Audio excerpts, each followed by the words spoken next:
Louvado seja o nome do nosso Senhor Jesus. Eu quero ler apenas 2 versículos. Eu peço que uma ajuda que possa passar para mim, por favor.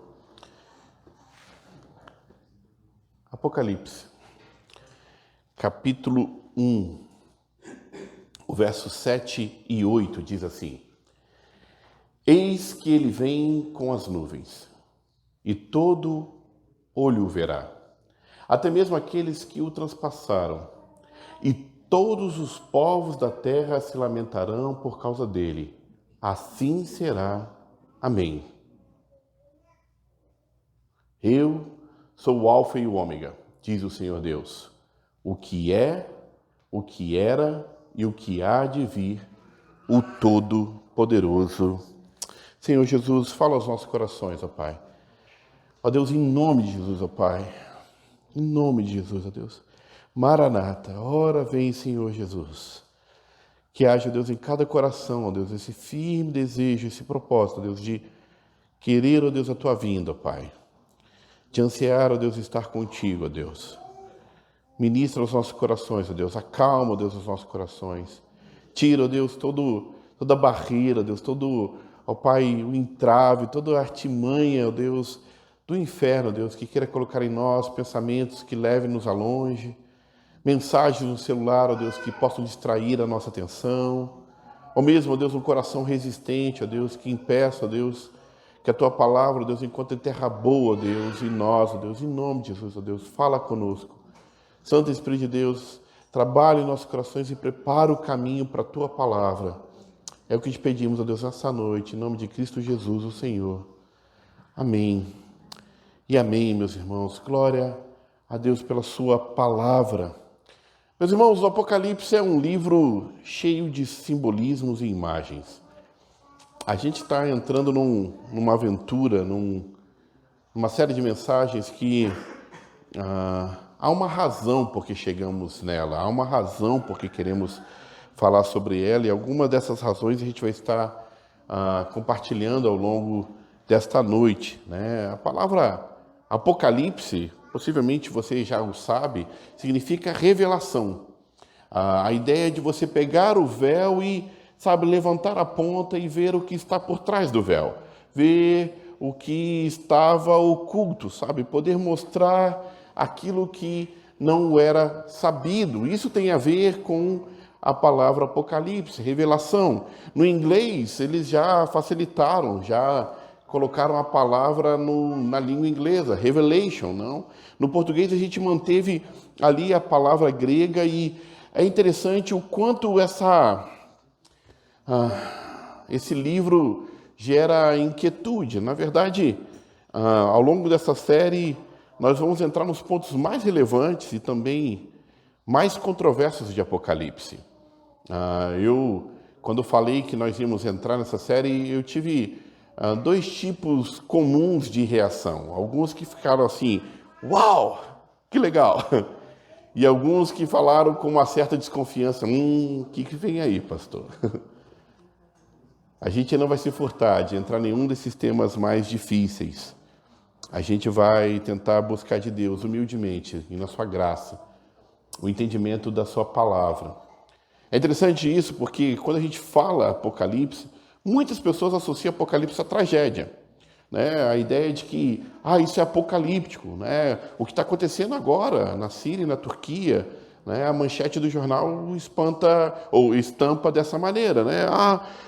Algo apocalíptico. Quando a gente ouve algumas coisas que apavoram o coração, não faltam pessoas se levantando para falar assim, olha, aí estão os sinais do tempo. Na verdade, ao longo da história, muitos se lançaram a tentar descobrir e desvendar o fim dos tempos, tentar descobrir e desvendar quando seria o fim, quando seria a volta de Jesus. E todos que se lançaram em previsões com datas marcadas frustraram muito o seu coração, porque se esqueceram que a própria palavra diz que o dia na hora ninguém sabe, a não ser o nosso Pai Celeste.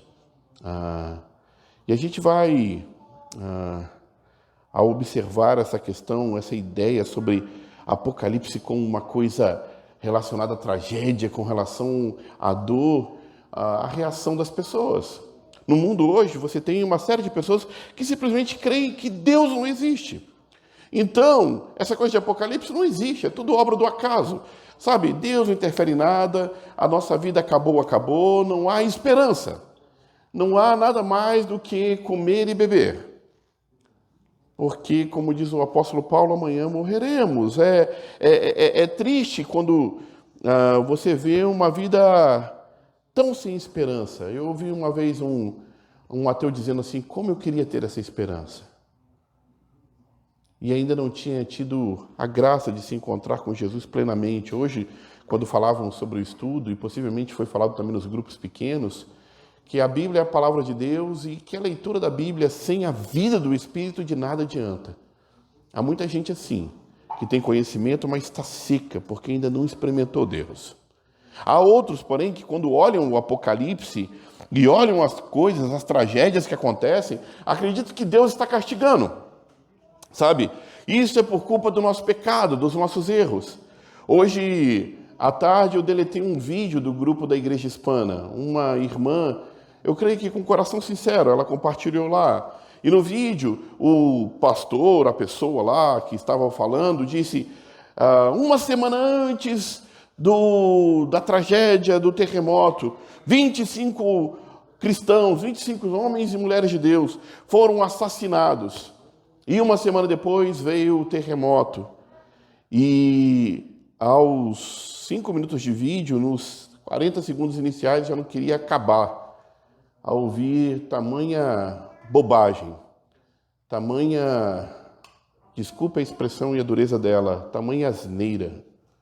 Porque, de fato, se Deus agisse dessa maneira, se Deus castigasse por conta do nosso pecado, se Deus fizesse dessa maneira tão rude e trágica como alguns creem e querem acreditar, todos nós estaremos destruídos. Não haveria esperança para nenhum de nós. Para nenhum de nós. Ainda, aqueles que creem sim, Deus existe, mas Deus não interfere em nada. Ele está de braços cruzados, sem se importar do que está passando na história do mundo. Até acredita que Deus criou as coisas. Até acredita que Deus fez todas as coisas.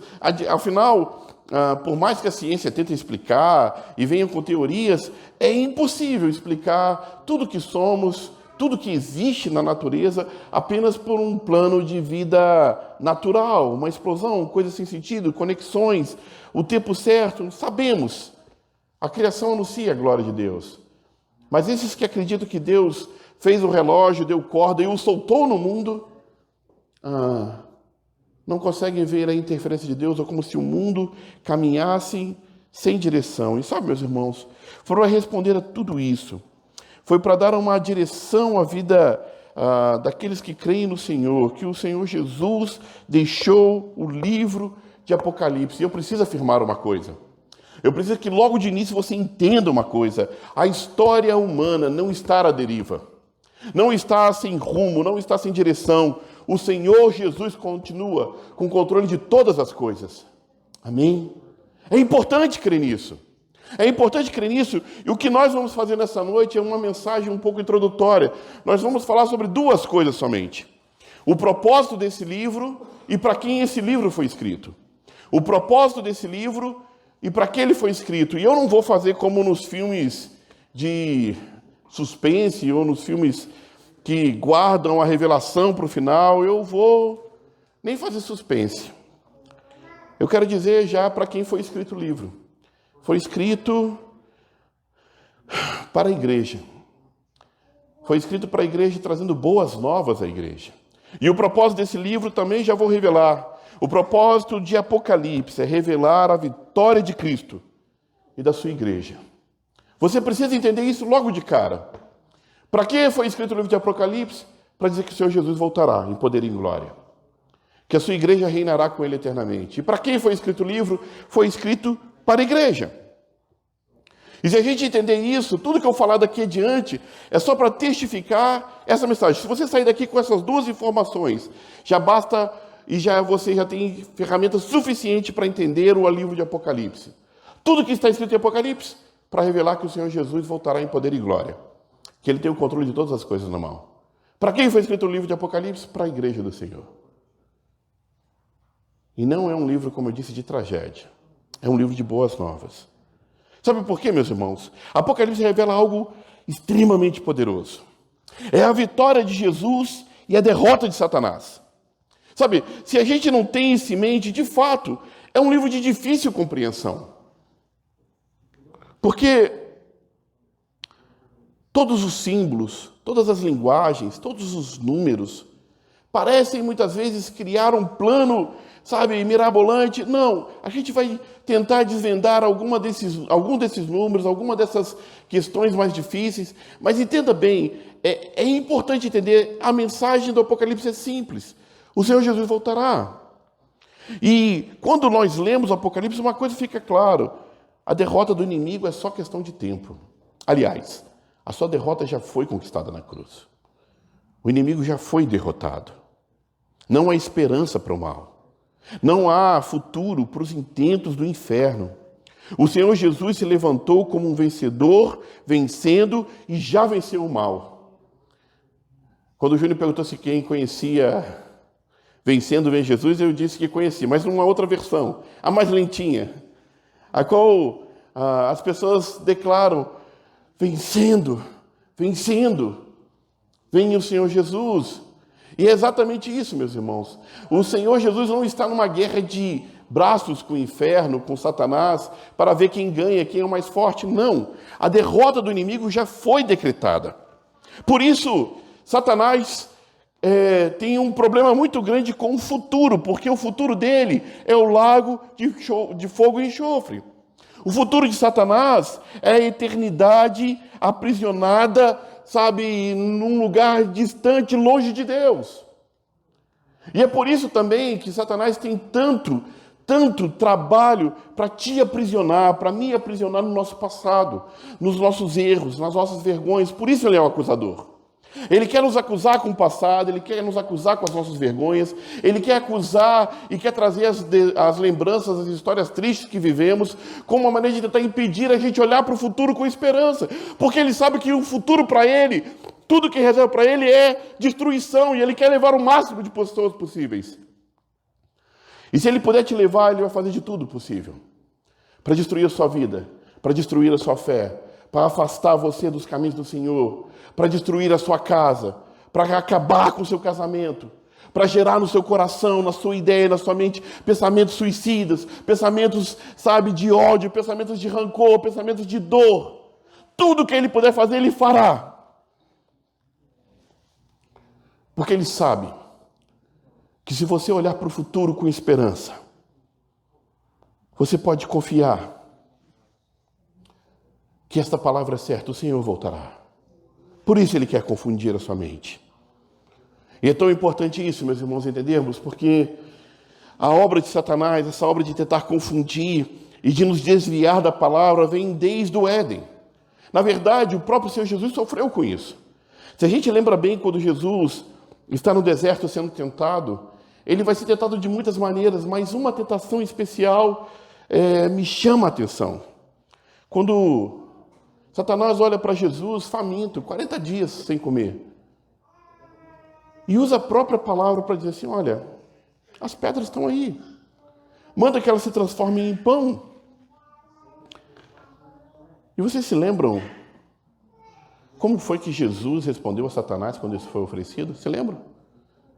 Jesus cita a própria palavra, diz: nem só de pão viverá o homem, mas de toda a palavra que vem da boca de Deus. Escute isso. Adão estava num jardim de delícias, saciado com toda a abundância de toda a boa comida que tinha à sua disposição, e desprezou tudo isso. Desprezou a palavra de Deus e foi comer o fruto do pecado.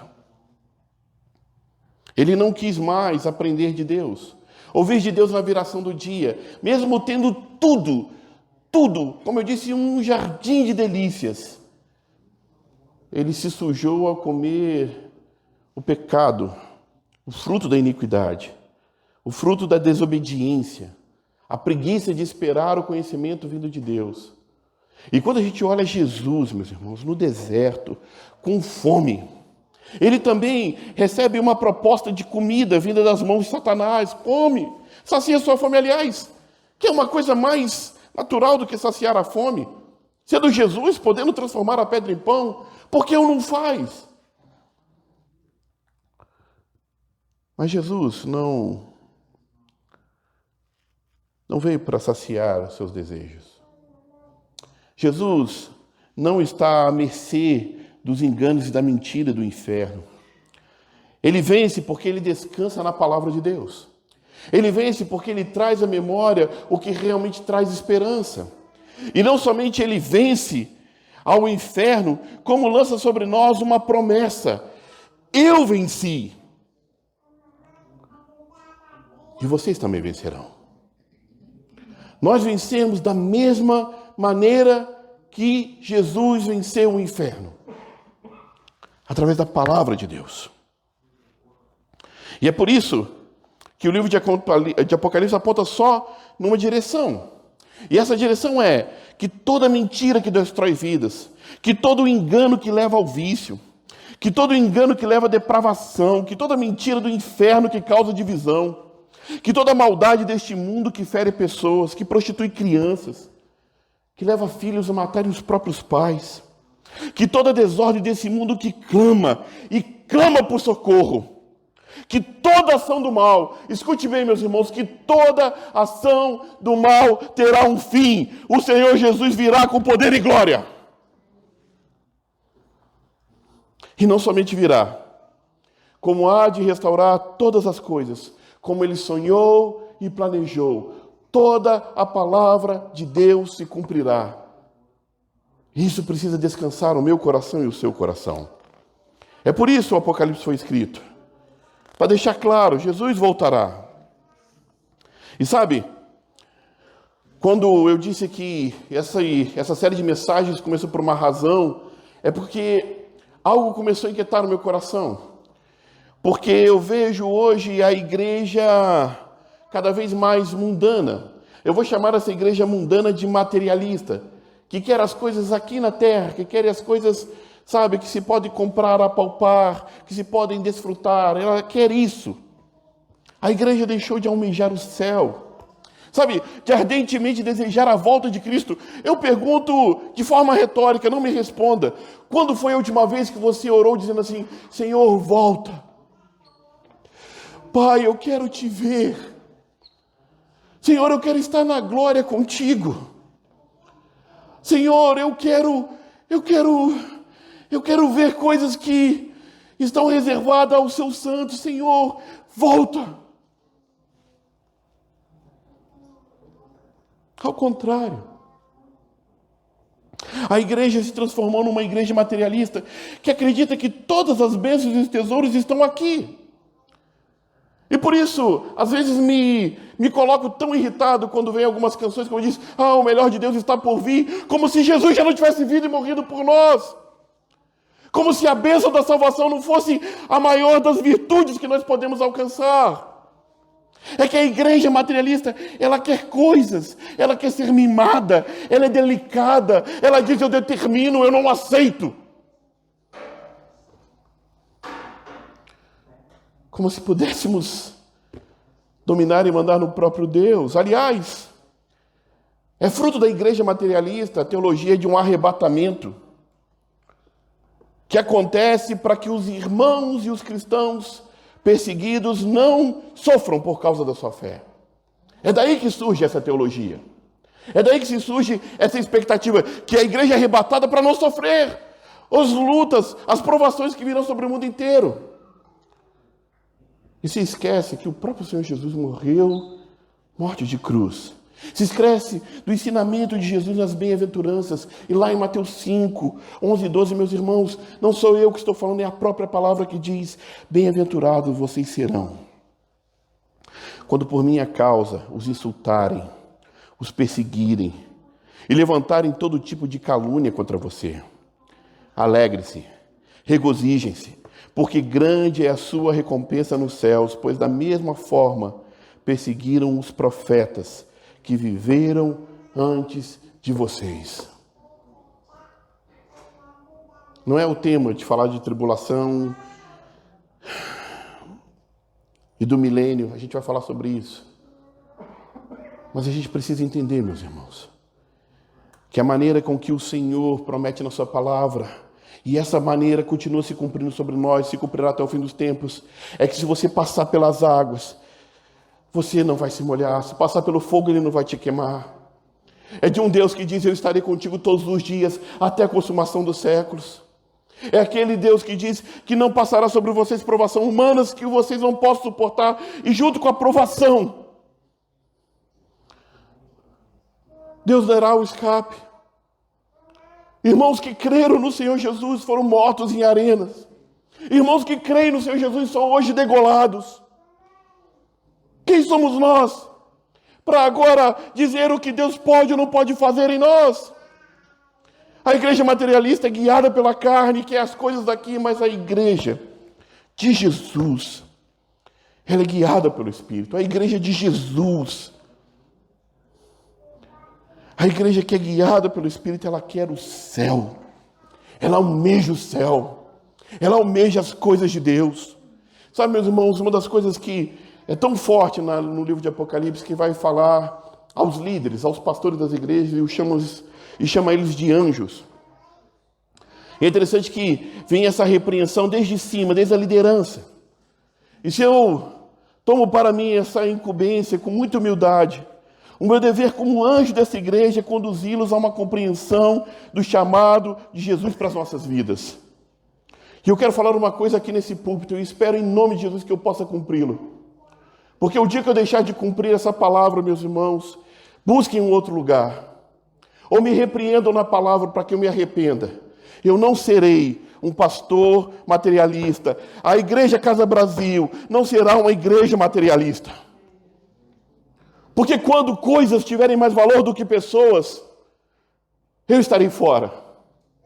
Quando o microfone valer mais do que uma criança, mais do que um jovem, eu estarei fora. Quando a comida servida no final for mais importante que a comunhão, eu estarei fora. Quando nós entendemos que nós não somos uma igreja materialista, vamos perceber de uma vez por todas que o que importa a Jesus são as vidas, e foi por as vidas da igreja que ele morreu. Sabe, meus irmãos, aconteceu uma coisa muito especial na vida da igreja agora. Cada pessoa tem recebido um dom, um chamado, um ministério, uma responsabilidade de servir. Isso é gracioso. Mas eu preciso orientar uma coisa, meus irmãos. Sabe, o tema desse ano é de todo o coração, e nós vamos repetir isso todas as vezes. De todo o coração, como foi ontem, os votos de amor que fizemos no nosso casamento, de todo o coração. Mas entenda bem, meu irmão e irmã, não confunda fazer de todo o coração com fazer do seu jeito.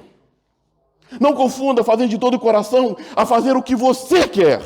Porque fazer de todo o coração, segundo a palavra, é fazer como Jesus o faz. Fazer de todo o coração é seguir os passos de Jesus. E aí, ao invés de eu ser áspero, e eu preciso dizer isso, como o Senhor confirma a sua palavra, a única pessoa de todos vocês que recebeu essa mensagem antes desse culto começar foi o Henrique. Foi a única pessoa.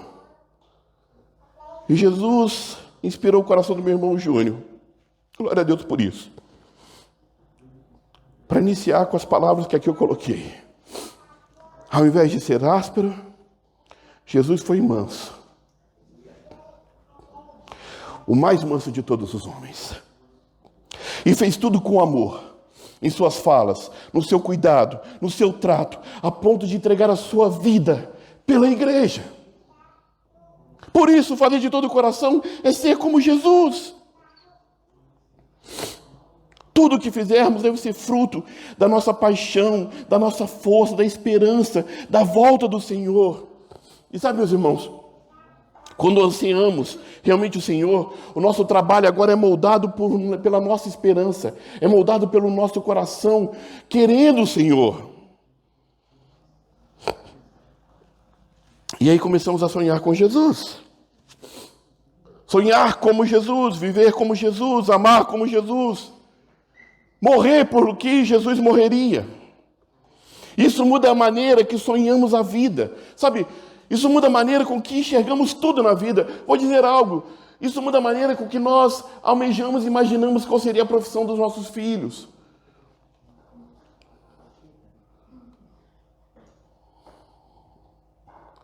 Meus filhos cresceram com o colo da mãe deles sempre compartilhado com outras crianças. Mudando-se de casa em casa, de cidade em cidade.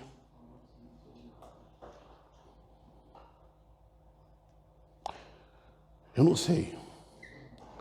Na verdade, durante muito tempo, eu não sei se eu realmente desejaria que eles tivessem um chamado de Deus para se lançar em missões. E como eu me arrependo disso. E hoje, eu clamo a Deus para que comece na minha casa, no coração dos meus filhos, no coração dessas crianças, um desejo tão profundo de servir ao Senhor, que haja no meio deles missionários, pastores, líderes, que amem mais o Senhor do que as suas profissões, que estabeleçam prioridades novas, sabe, meus irmãos, ao ponto de fazer tudo para com todos, de alguma maneira salvar alguns, como diz lá o apóstolo Paulo em 1 Coríntios, capítulo 9, 22. E quando pensava essa mensagem, o pastor Ivete me deu uma palavra que...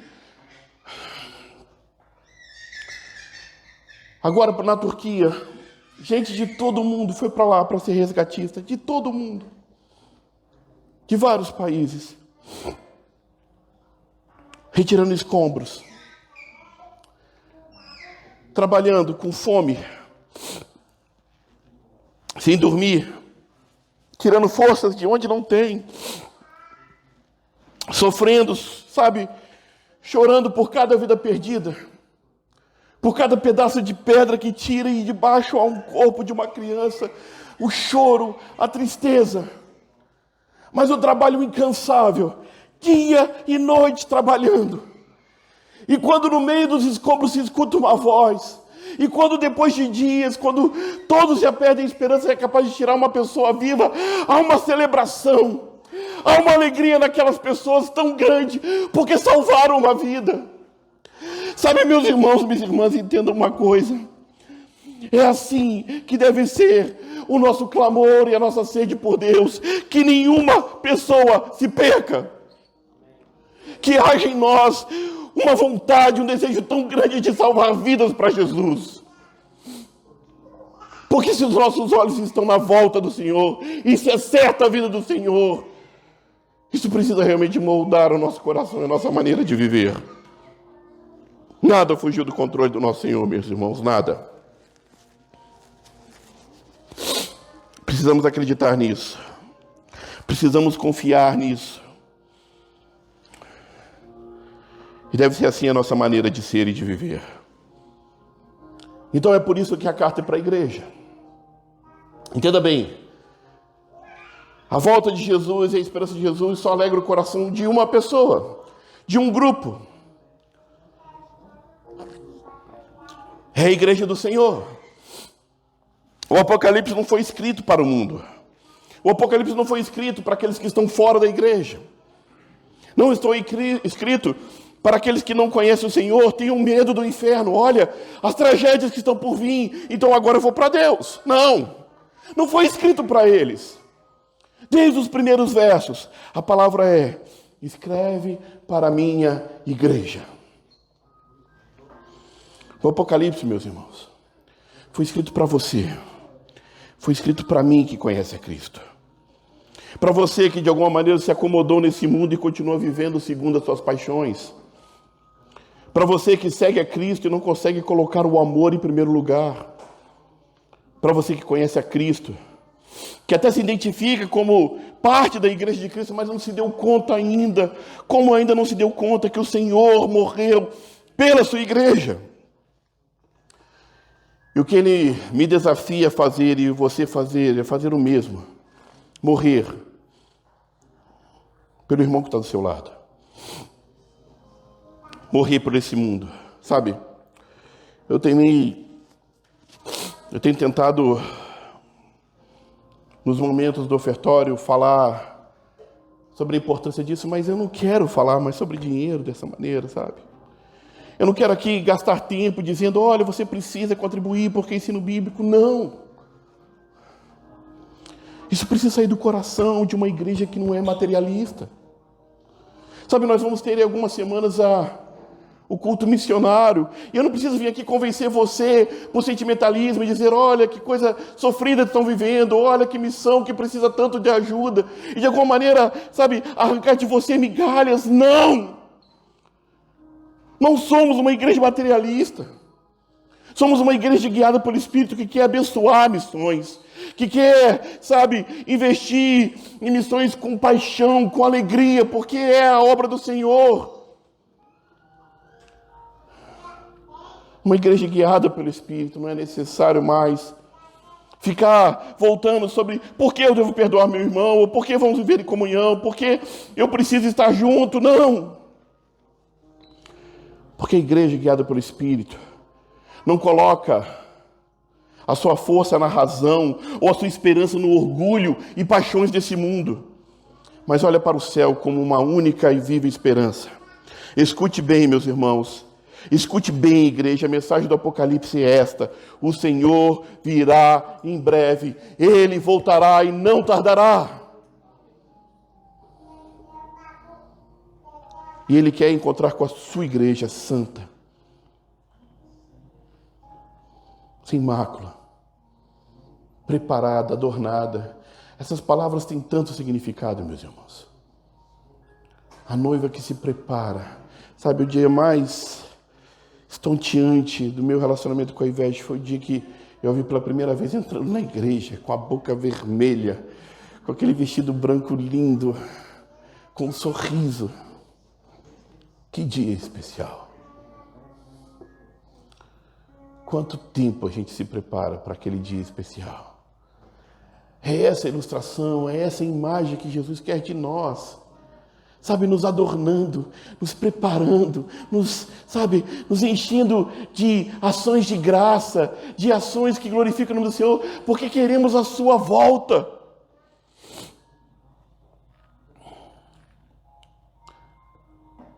A pastora me falou, Rafa, você viu a imagem de um pai segurando a mão da sua filha? Eu falei assim, não quero nem ver. E logo depois postaram no grupo da igreja. E como eu chorei vendo aquilo. Como eu chorei.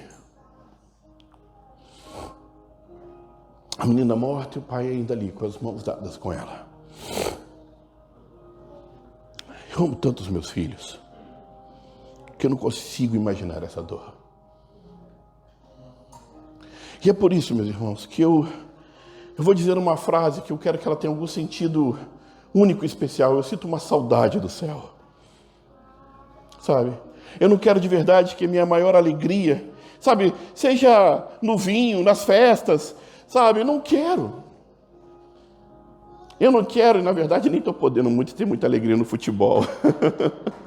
Aliás, quando alguns amigos aí perdem, dá uma alegriazinha, sabe? Eu não quero que a minha maior alegria seja no prazer.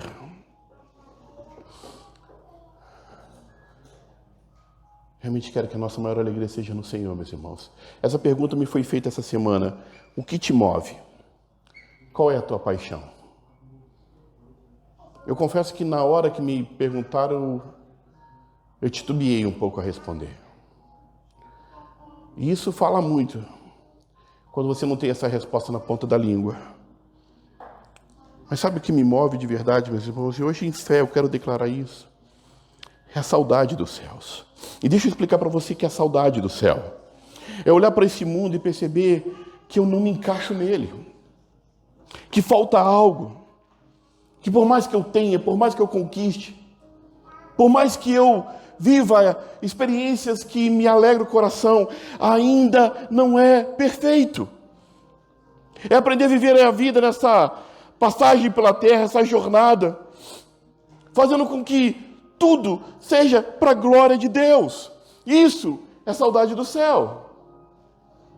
Então eu quero reafirmar, eu queria que você escutasse cada uma dessas declarações. Eu quero ler, porque cada uma delas veio realmente com o fruto de um coração sincero. Eu espero que esteja o mesmo para a sua vida e para a vida dessa igreja.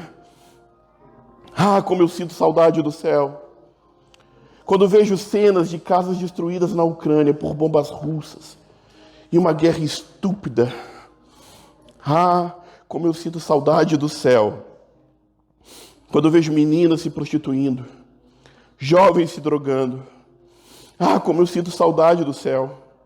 Quando eu vejo casamentos que diante do altar fizeram votos de uma vida inteira juntos e chegam ao divórcio por mentiras, por traições, por desgaste, por egoísmo, por falta de perdão, por não obedecer a palavra. Ah, como eu sinto saudade do céu.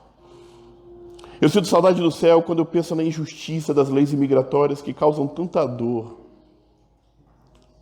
Fazem às vezes a gente viver como fugitivos, se escondendo. Ah, como eu sinto saudade do céu. Quando a impunidade cospe na nossa cara. Quando olhamos o mal prevalecendo. Quando olhamos que tudo que é errado parece tomar um lugar de valor em nossa sociedade. Eu sinto saudade do céu.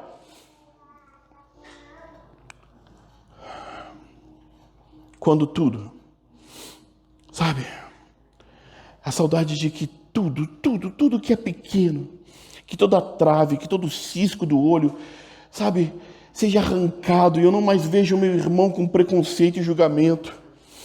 Eu sinto saudade do céu quando eu penso que a minha boca não mais será usada para amaldiçoar ou fofocar, ou falar palavras torpes, ríspidas. E sim será usado para consolar, abençoar, beijar, amar, ensinar o caminho da salvação. Ah, como eu sinto saudade do céu. Quando eu penso que no céu, glória a Deus por isso.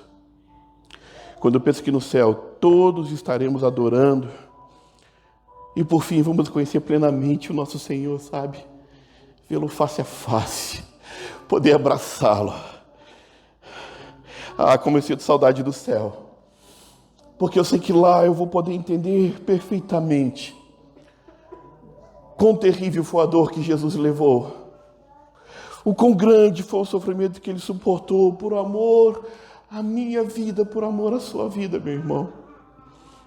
Vou poder de uma vez por todas compreender perfeitamente a sua palavra. Vou poder compreender perfeitamente o seu plano de amor que se manifesta hoje aqui. E é por estas coisas que eu sinto saudade do céu.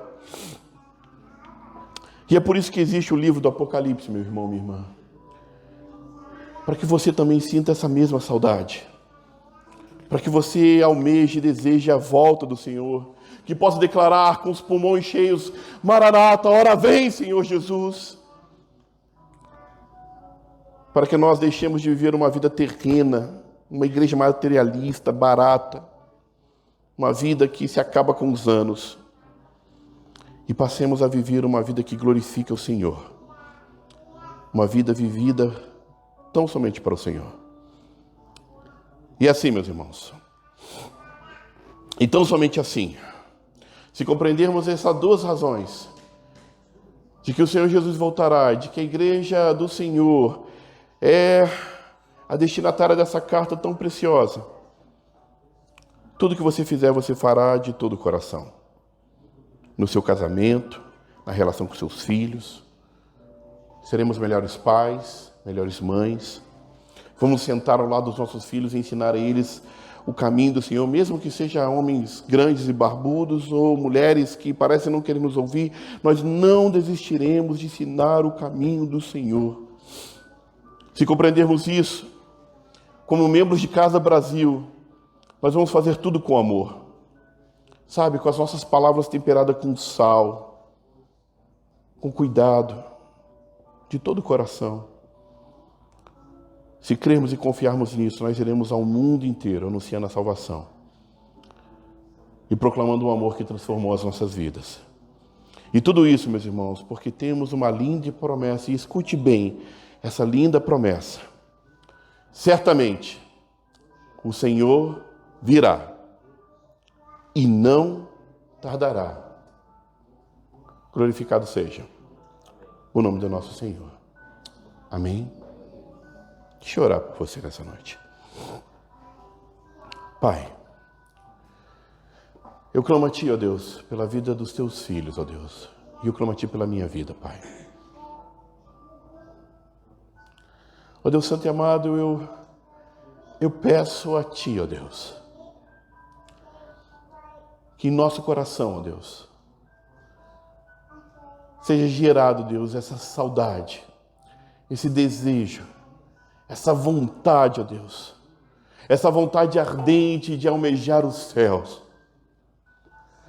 de também se sentir, ó Deus, como uma peça mal encaixada em um mundo de pecado, de não tolerar as maldades, as mentiras, de querer, ó Deus, de uma vez por todas fazer a diferença, de poder, ó Deus, contribuir de alguma maneira para que esse mundo saiba um pouco mais do Teu amor, ó Pai. Ah, Senhor, gere em nós essa saudade do céu, Deus. Ao ponto, ó Deus, que os nossos sonhos, que as nossas orações, que as nossas conversas, que as nossas atitudes sejam todas permeadas por esse desejo de Te servir, de estar na Tua presença, de querer mais da Tua presença. Ó Santo Espírito de Deus, enche o nosso coração de tanta alegria no Senhor, ó Pai. Que estar na Tua casa e na Tua presença, ó Deus, venha, Senhor, trazer realmente formosura ao nosso rosto. Que vejam em nós o Teu brilho e mesmo sem entender, percebam e vejam que nós somos do Senhor. Que nós resplandecemos a Sua glória, ó Deus, por onde quer que fomos, ó Deus. Dá-nos, ó Deus, a Tua graça.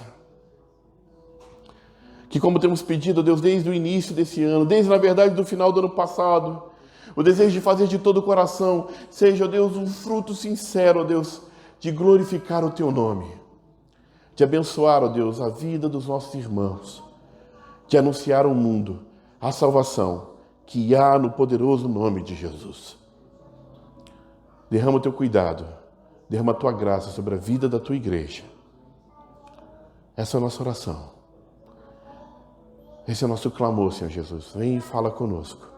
Ó Maranata, vem, Senhor Jesus. Amém.